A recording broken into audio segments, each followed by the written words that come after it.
Yoo yaa jenne jirtu kabajamtoonni maatiiwwan lammiishotuu ani lammiidha lammiishotuu birraati. Akkuma beekamu yeroo darbe keessatti tiitoorii tokko isin hojjedheen ture. Tiitooriin sunis akkamittiin akka Wondershare Filimoora sooftarii bareedaattiin viidiyoo edit gochuu dandeenyu akkamittiin akka daawunlood godhannu sin agarsiisan ture. Daawunlood qofaa miti akka inni laayisensi nu gaafannetti akkamittiin akka kiraak goonu sin agarsiisan ture.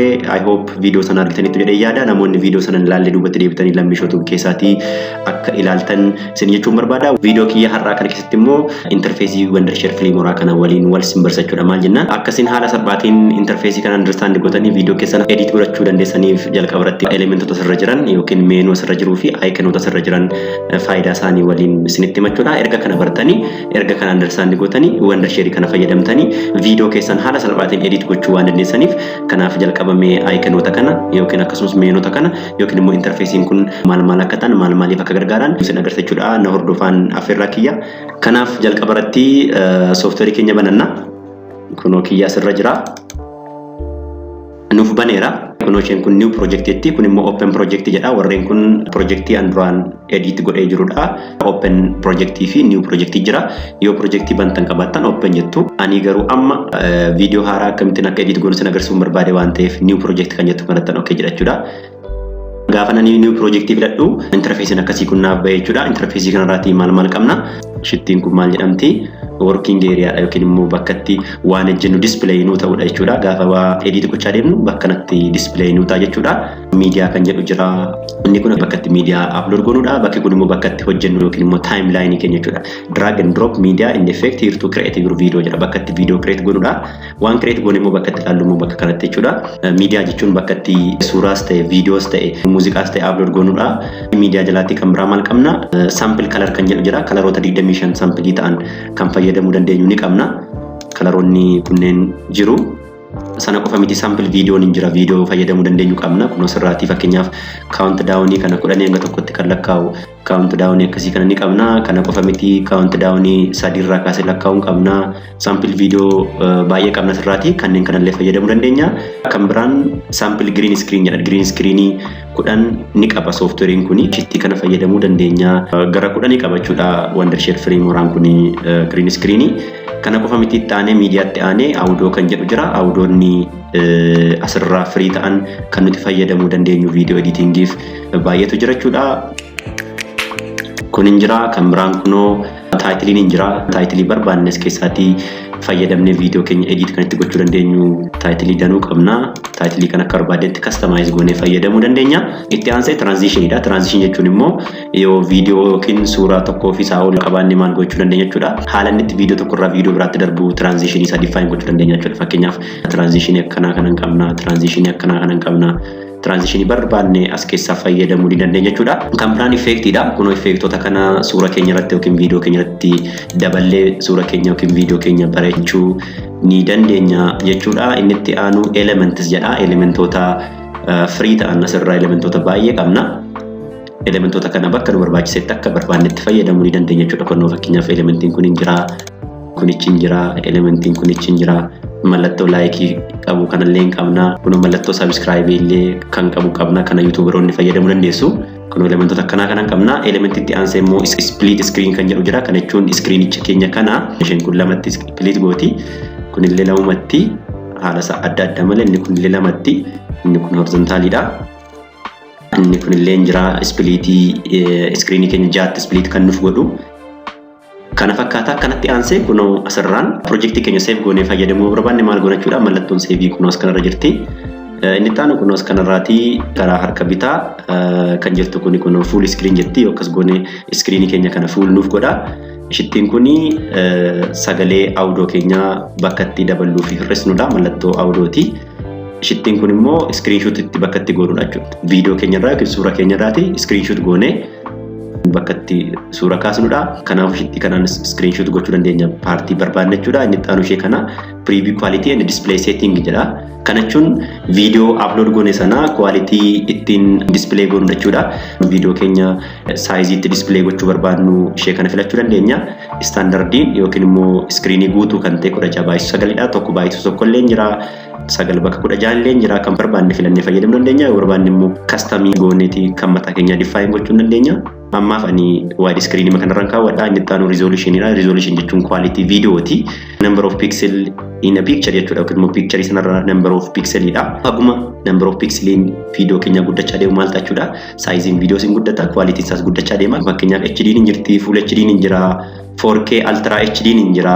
4K ni dhuma 4960 baay'isu 2160 ni 4K dha jechuudha. Kanaaf ishee kanas fayyadamuu dandeenya. Yoo barbaanne immoo custom goone kan mataa keenya resolution barbaanne yookiin immoo quality video barbaanne define gochuu dandeenya. Inni itti aanu kunuus kanaati frame rate jechuudha. Frame rate jechuun immoo number of image per second in video, lakkoofsa image video tokko irratti display ta'an second tokko keessatti jechuudha. Asirra defaultiin 25 frame per second dha. Asirratti haga 60tti ni jira. Kan barbaadan fayyadamuu dandeessu. Asitti immoo kun zoom level kan jedhu immoo jira. Zoom level jechuun hagam akka inni video keenya nu agarsiisu jechuudha. Baay'ee xiqqeessa jechuudha. Yoo xiqqeessanii dhibba tokkotti immoo baay'ee guddisa jechuudha. Kanaaf ani zoom level isaa fiitan jedha jechuudha. Window kana waliin fiit akka godhun godha. Elementii kana ol jiran ilaallee finneerra jechuudha. Mee amma immoo suuraa yookiin viidiyoo yookiin muuziqaa gara kanatti gara timeline keenyatti drag goone elementoota warra asirra jiran immoo ilaallume. Gaafa maawuzii irra keessanii mallattoo hidhuu dhufti. Mallattoo hidhuutti gaafa buutan ofuma isaa fideeti asirra nu kaa'aa jechuudha. Barbaadan immoo maawuzii irra keessanii drag gootanii asitti drop gochuu dandeessu jechuudha. Suuraa qofaa miti viidiyoolee gadi fidachuu dandeenya. Viidiyoo barbaanne fakkeenyaaf kun ittiin viidiyoodha. Ishee kana fideetanii akka tarkiseen asirra kaa'achuudha bakka hin kaa'u barbaade. Maannaan jedha the resolution and the frame rate of this media does not match the setting of this project. Kana jechuun resolutionii fi frame ratein viidiyoo kana project setting kana faana tokko miti jechaa jira. Kanaafuu match gochuu barbaadamu match to this media immoo keep the project setting jedha. Ani project setting kan jettu kana filadha. Yookiin immoo hunduma isaa galchachuu barbaanne immoo control plus A goone sanaan booda akka ittiin drag goone fidnee asirrallee galchachuu dandeenya jechuudha. Kanaaf haaluma salphaatiin viidiyoos ta'ee, audioos ta'ee, effectis ta'ee, transitionis ta'ee, textis ta'ee waan barbaanne haala kanaan drag and drop goone finnee fayyadamuu dandeenya jechuudha. Fakkeenyaaf otoo textii kana fidachuun barbaade maalan godha kanuma qabeetaniin gad harkisachuudha. Kanaan bakka barbaade kaa'een fayyadamuu danda'a. Transitionii kanallee waan fayyadamuu barbaade fideen kunoo gosoteen bakka hin kaa'u barbaade irra kaa'ee fayyadama jechuudha. Haalan ittiin viidiyoo daddabarsu jechuudha. Effektii kanallee yoo barbaade kan hin barbaade kana kun drag godhetanii bakka barbaade kaa'een akkasittiin fayyadamuu danda'a. Elementii kanas akkasuma kun drag godhetanii harkiseen bakka barbaade kaa'een akka barbaadetti fayyadamuu danda'a jechuudha. Sana qofa miti iskiriinii keenya sadiitti yookiin afuritti split goonee fayyadamuu dandeenya. Fakkeenyaaf kun ishee kana toon filadhe iskiriinii kana fideen kun isa jalqabaa suura kanan kaa'a, lammaffaa immoo suura ishee kana kaa'uu danda'a jechuudha. Kun akka ittiin harkiseen irraan kaa'a. Iskiriinii keenya lamatti split goonellee fayyadamuu dandeenya. Erga kana finneeti erga viidiyoo fi audiyoo gadi finneeti asirraati mee aayikinoota as timeline irra jiran kana isinitti hima. Asirraati fakkeenyaaf shittiin kun step tokko duubatti deebuuf aanduu kan tibuu dandeenya. Shittiin kun riiduudha. Kunoo fakkeenyaaf amma aanduu gaafa jennu viidiyoo kana balleessaa, riiduu gaafa jennu immoo shittii kana fidachuudha. Shittiin kun mallattoo diliitiiti. Fakkeenyaaf suuraa kana delete gochuu barbaanne asirraati mallattoo kan ta'uu bunne haaluma salphaatiin delete godhee gidduutti nu balleessa jechuudha. Inni itti aanu immoo kun mallattoo siizarii kanaati. Isheen immoo maal gochuu gargaarte jechuudha. Suuraa keenya yookiin viidiyoo keenya lamatti kutuuf nu gargaarte jechuudha. Fakkeenyaaf haa jennu amma kana lamatti kutuu yoo barbaade kun as fideetaniini asitti kutuu yoo barbaade control plus B ni split godha yookiin immoo kun shittii kanatti gaafamu split godha. Lamatti nuuf firameera jechuudha viidiyoon keenya kuni. Ishee kanarraa gatuu dandeenya. Barbaanne immoo ishee asirraanii kana illee akka irraa gatuu dandeenya jechuudha. Yookiin immoo waan biraa gidduu illee galchuu dandeenya jechuudha.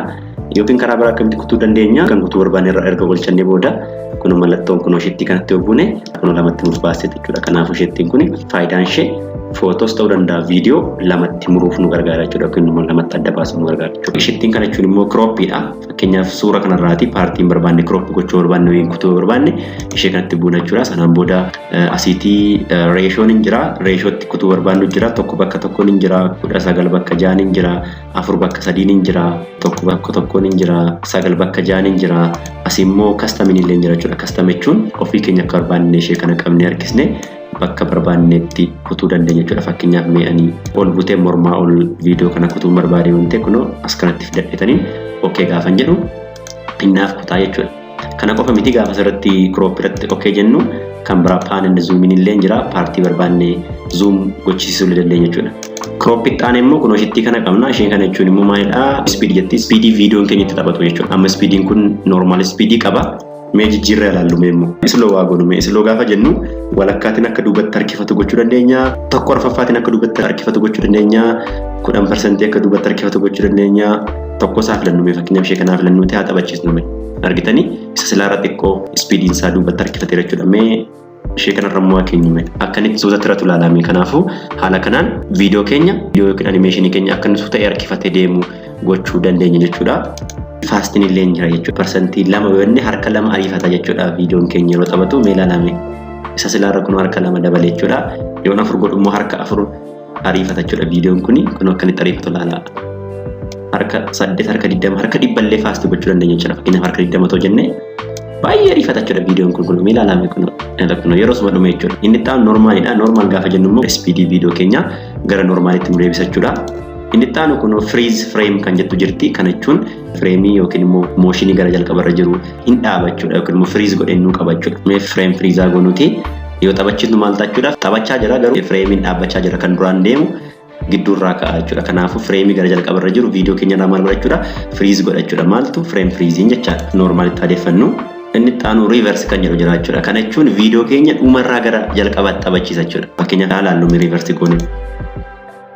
Intalli silam garam deemaa turte mirgarraa gara bitaatti deemaa turte amma garuu duubatti deemaa jirti jechuudha. Kanaaf akkas goone viidiyoo keenya illee reverse goone yookiin immoo duubatti deemsisuu ni dandeenya jechuudha. Kana qofa otoo hin taane viidiyoon kun dhumni isaa kunoos kana jarri kun baaskeetboolii taphachaa jiru. Kanaaf baaskeetboolii irraa eegaleeti garamitti deema jechuudha. Gara mucayyoo ishee dura mirgarraa bitatti deemtu ammoo bitarraa gara mirgaatti deemsa jechuudha.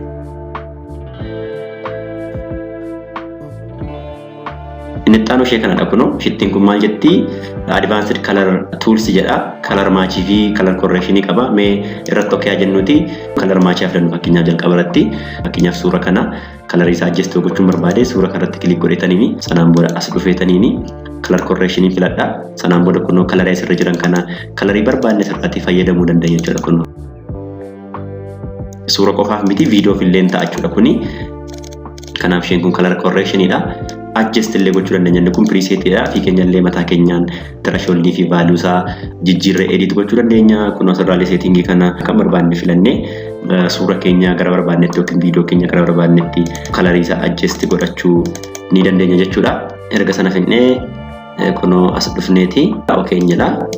Inni itti aanu immoo kunoo isheen kun immoo green screen jetti. Change your background or create special effect. Effectii barbaadne yookiin immoo background barbaadne create gochuu dandeenya. Fakkeenyaaf green screen kana qabna saampilii kan ta'e. Mee green screen kana gadi fudhannee haalaallu. Yoo green screen kana balleessuu barbaadne kunoo ishee kattan bu'aa. Gaafa chroma key filannu maal tachuudha? Green screen duraan jiru sun irraa badeeti kunoo background isaa gurraacha ta'e jechuudha. Kana qofa miti kunoo kanarallee akka barbaannetti background kana adjust godhachuu dandeenya jechuudha. Kunoo colorii isaa akka barbaannetti thickness isaa, offset isaa, tolerance isaa, edge feather isaa akka barbaannetti kana background kana edit gochuu dandeenya jechuudha. Inni itti aanu isheen kun maal jetti? Duration jedha. Miidiyaa keenya kana hagam akka inni turu asirratti define gochuu dandeenya. Fakkeenyaaf suurri kuni taphatee fixuuf sekendii 5 tura. Kanaaf maal gochuu danda'a jechuudha? Sekendii 5 irraatii gara sekendii 1tti yookiin gara sekendii 2tti butuu danda'a jechuudha. Duration irra dhufeetaniini kun sekendii 5 irra kan jiru kan sekendii 1 gochuu danda'a jechuudha. Kanaafuu sekendii 1tti taphatee dhuma jechuudha suurri kun. Dhume jechuudha sekendii 1tti fixuu dandeenya jechuudha. Isheetti kanallee kan as duration kanatti buune duration mataa keenya jijjiiruu dandeenya jechuudha. Sekendii 6 kan ture kana sekendii 2tti jijjiiruu danda'a jechuudha kun. Sekendii 2tti akka inni taphatee dhumu gochuu dandeenya jechuudha. Kanaaf isheen durationidha. Inni itti aanu kun asirraati motion tracking jedha jechuudha. This is very interesting part of Wondershare Filmora. Track a camera or object motion in a video and attach a graphics or a text or video to follow it. Kana jechuun viidiyoo keenyatti objectii ta'ee attach itti goone akka inni duuka move godhu gochuu dandeenya jechuudha. Fakkeenyaaf haa jennu viidiyoo kana qabna kunoo. Viidiyoon kuni objectii move gochaa jirudha yookiin immoo objectii deemaa jirudha. Kanaaf ishee kanarratti maal gochuu dandeenya jechuudha? Viidiyoo ta'e yookiin suura ta'etti attach gochuu dandeenya akka inni duuka move godhu gochuu dandeenya jechuudha. Kanaaf mee motion tracking kana filanna. Gaafa isheerratti click goonu maal nuun jedha? Start tracking kan jedhu nuufidha. Kanaaf ishee kanatti okay jenna jechuudha. Gaafa akkas goonu jalqaba viidiyoo tana taphachiisee fixuu qaba. Yoo isheetti kana fixuu akka nuti attach itti goonu gaafatachuudha. Kunoo fixeera sanaan booda erga fixee kunoos kanatti attach itti gochuu dandeenya jechuudha. Objectii suuras haa ta'u viidiyoos haa ta'u kan barbaanne akka inni duuka move godhu kan barbaanne asirratti itti fudhanna jechuudha. Kunoo nan kan jedhu kanatti buuneeti import from computer jedha. Waan barbaanne itti attach goone akka inni duuka move godhu gochuu dandeenya. Fakkeenyaaf mee suura kana akka inni intala waliin fiiguu gochuu nan danda'a. Sanaan booda okay jedhee suurri kun viidiyoo kana waliin move godhachuudha yookiin immoo motion godhachuudha. Nama haa taphachiisnu kunoo argitanii akkas gootanii objektii tokko waliin objektii biraa akka inni move godhu yookiin immoo akka inni duuka deemu gochuun hin danda'ama jechuudha. Maaliin motion tracking jechuudha. Inni taanu keyframing dha. Keyframing let you animate changes to the position, rotation, scale and the opacity of clips or other media jedha. Fakkeenyaaf iskeelii suura keenya kan akka barbaannetti guddisuu xiqqeessuu dandeenya. Kana qofa miti opacity suura keenya yookiin viidiyoo keenya akka barbaanne kun akkanattiin hir'isuu dabaluu dandeenya jechuudha. Kana qofa miti rotation isaa kun fakkeenyaaf 0 irra jira. 180 ton godhee kun suura kana akkattiin gadi gombisa jechuudha. Kanaaf kunoo suura kanatti ton keyframing dabaluu barbaade maal godhachuudha. Kunoo asirra dhufeetaniin suura kanatti argan kilik godhee kunoo ishee kana keyframing kanatti bu'a. Sanaan booda kunoo mallattoo circle yookiin mallattoo geengoo kan kaa'eera. Kana jechuun keyframing tokko dabaleera jechuudha. Fakkeenyaaf hagas kanaatti haga walakkaa kanaatti haala biraatiin akka display nu ta'u yookiin immoo akka animate naa ta'u yoo barbaade kunoo asitti kilik godhetaniin ammallee kunoo ishee kana dhufeetaniin add jedha jechuudha. Keyframing tokko add naa godha jechuudha. Kunoo akkasittiin saayizii isaa akkattiin akka inni guddachaa na argamu gochuu nan danda'a jechuudha. Fakkeenyaaf duubatti deebi'ee waan taphachiise hagas kanaatti kunoo hagas kanaatti maal godhachuudha saayizii isaa guddisaa deema jechuudha. Suura kana kunoo nan taphachiisame ilaalame argitanii akka ittiin guddisaa deema jechuudha. Kanaaf immoo maal gochuu nan danda'a kunoo shittii kan akka barbaanne harkisnee hamma barbaanne opacity isaa xinneessuu nan danda'a jechuudha. Opacity isaa kunoo akkanattiin dukkanaa dhufa jechuudha. Kanaafuu keyframingin animationii yookiin rotationii yookiin viidiyoo keenyatti opacity isaa yookiin position isaa akka barbaanne bakka itti jijjiiruu dandeenyudha jechuudha viidiyoo keenyaaf yookiin suura keenyaaf. Inni taanu edit jetti. Find additional editing option like opacity, rotation, motion and more jedha. Editing atti gaafa buutan kunoo image kana colorii kana animationii kana bakka itti edit godhudha. Kun more dha. Warruma sarara jiran kana lammaffaa dabalee fidachuudha. Kun waan haaraa miti. Inni taanu immoo shittii kana.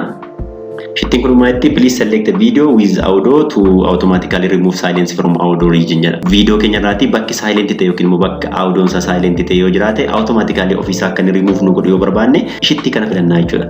Kanaaf baay'ee namatti tola. Ofii keenya barbaade dhufuma isaa barbaadetti bakka viidiyoo keenya irraa bakka silent ta'e yookiin immoo bakka sagaleen hin jirre irraa remove nu godha jechuudha. Inni taanu kun shittii kana.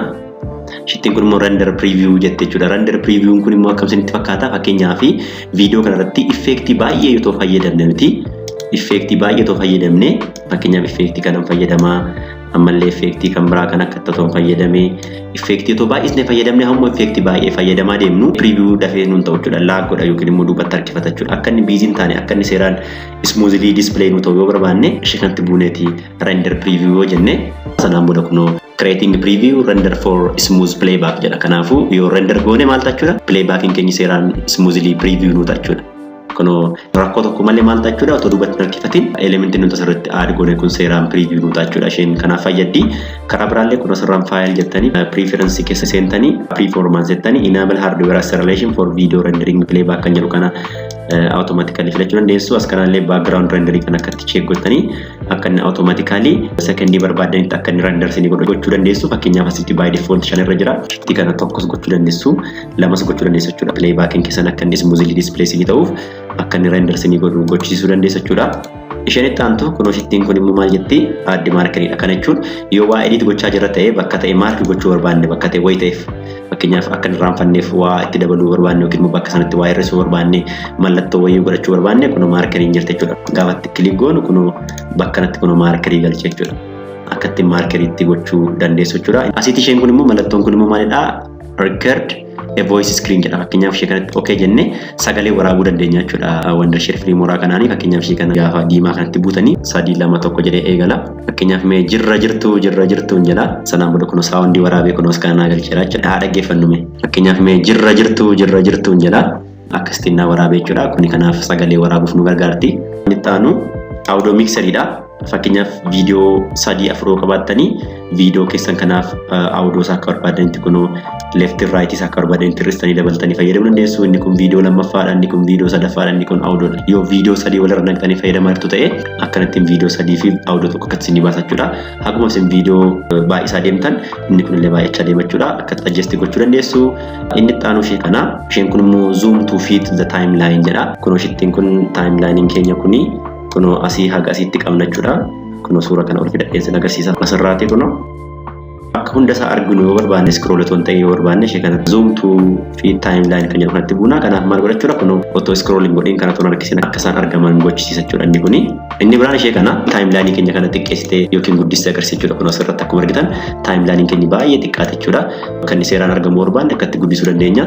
Kun isheen kun illee guddisuudha jechuudha. Isheen sirraan hir'isuudha isheen kun guddisuudha. Kanaafuu yeroo edit goonu akka seeraan nutti argamu yoo barbaanne timeline kana akka barbaannetti guddisne yookiin xiqqeessine fayyadamuu ni dandeenya jechuudha. Isheen dhumaa kun immoo mallattoon sararri lamaa kun immoo yoo audio taphatu yookiin viidiyoo qabaanne bakka itti sagaleensaa persentii meeqaan akka inni sirbaa jiru bakka itti arginu jechuudha. Fakkeenyaaf audio ta'een banaa yookiin viidiyoo ta'een banaa viidiyoo kanan banaa. Kanaaf audio meter jedhamte jechuudha bakka itti san arginu jechuudha. Sana qofa miti yeroo viidiyoo kana edit goonu shortcut adda addaa fayyadamuu dandeenya. Shortcut fayyadamtanii yoo edit gochuu barbaadan kun as keessa faayilii keessa seentu sanaan booda kunoo keyboard shortcut kan jedhu jira ishee keessa seentanii shortcutoota kana fayyadamtanii viidiyoo keessan haala salphaatiin edit gochuu dandeessu jechuudha. Fakkeenyaaf amma new project banuu barbaadanii control plus n yoo tuqxan new project jechuudha. Control plus on open dha. Control plus s save dha. Alt plus f4 exit godha yookiin immoo wondershare kana cufachuudha. Yoo barbaadan immoo kan mataa keessanii define gochuu dandeessu jechuudha. Fakkeenyaaf amma new project open gochuuf control plus n kan ture kan n godheen define godhachuu danda'a jechuudha. Fakkeenyaaf gaafa n kana tuqu new project naaf bana jechuudha yookiin project haaraa naaf bana jechuudha. Kanaaf haala kanaan as keessa dhuftanii shortcut barbaadaniin viidiyoo keessan edit godhachuu ni dandeessu jechuudha. Inni biraan wondershare Filmora kun maal gochuu danda'a viidiyoolee record gochuuf yookiin waraabuuf illee inni nu gargaara. Screenii device keenya irraati record gochuuf illee hin qaba. Sagalee waraabuuf illee nu gargaara. Kana tutorial yeroo biraa keessatti akkamittiin akka wondershare Filmora kana fayyadamne viidiyoos ta'e screenis ta'e sagalee waraabnu nan sin agarsiisa jechuudha. Kana qofa miti kun asirraan immoo manage track jedha. Manage track jetti. Isheettiin kun mallattoo kuni folder create gochuu barbaadanidha. Fakkeenyaaf folder haaraa jedhee create gochuu danda'a. Kun folder mataa keessanii create gootanii miidiyaa barbaadanitti dabalachuu dandeessu. Folder delete gochuu barbaadan immoo kun ishee katti buutaniiti. Are you want to delete jedha. Yes nyoon jedhee folder haaraa jedhee create gochuu sanaa balleessa. As kana immoo kun warreen kun trackii viidiyooti. Inni jala immoo trackii audio jechuudha. Kun mallattoo audio jira. Ammaaf trackii viidiyoo tokko lama sadii jira. Audio immoo kun tokkoon qaba dabaluu dandeenya jechuudha. Sagalee biraa dabalee fakkeenyaaf as fideetanii dabalee fayyadamuu danda'a jechuudha. Sagalee arfafaallee kun akka itti fideen fayyadamuu danda'a. Kun akka itti sagalee walirra naqnee fayyadamuu dandeenya. Fakkeenyaaf mee afannume. Fakkeenyaaf mee jirra jirtu jedha.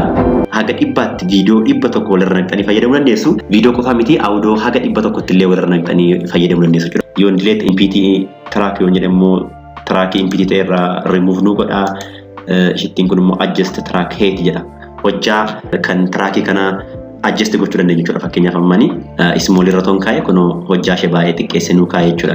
Kan trackii keenya kana yoon immoo big jedhamu kun akka ittiin guddisee nu kaa'e jechuudha. Trackii keenya kana kun akka ittiin bal'iseeti nu kaa'e jechuudha. Small irratti hundeeffadha. Isheen kun immoo open track manager jedha. Kana jechuun kun fakkeenyaaf amma viidiyoo trackii tokko yoo dabaluu barbaanne kun as kanatti add jenneeti viidiyoo hamma barbaanne hamma dabaluu barbaanne trackii yookiin immoo timeline masmara dabaluu barbaanne daballa jechuudha. Yoo tokko inni tokkodha. Yoo fakkeenyaaf 90 ton dabaluu barbaade kun as kan 90 jedhetaniin okay gaafan jedhu viidiyoo trackii 90 naa dabaleera jechuudha. Kun viidiyoo 90 wal jala kaa'ee fayyadamuu nan danda'a jechuudha. Haga dhibbaatti hin danda'ama. Audioollee akkasuma kun audio trackii kana haga barbaadan asirratti dabaltanii lakkoofsa barbaadan barreessanii masmara audio walirra naqnee fayyadamuu dandeenyu dabalachuu dandeenya. Kuni placement isaati irra keessatti akka inni isinii kaa'uu barbaadan abbaaf jettu yoo immoo jala ta'e immoo billoo jettu jechuudha. Haala kanaan audio trackii fi video trackii barbaanne dabalachuu dandeenya jechuudha. Kanaafuu kuni overview wondershare Filmora jechuudha. Interface isaa kana fakkaata.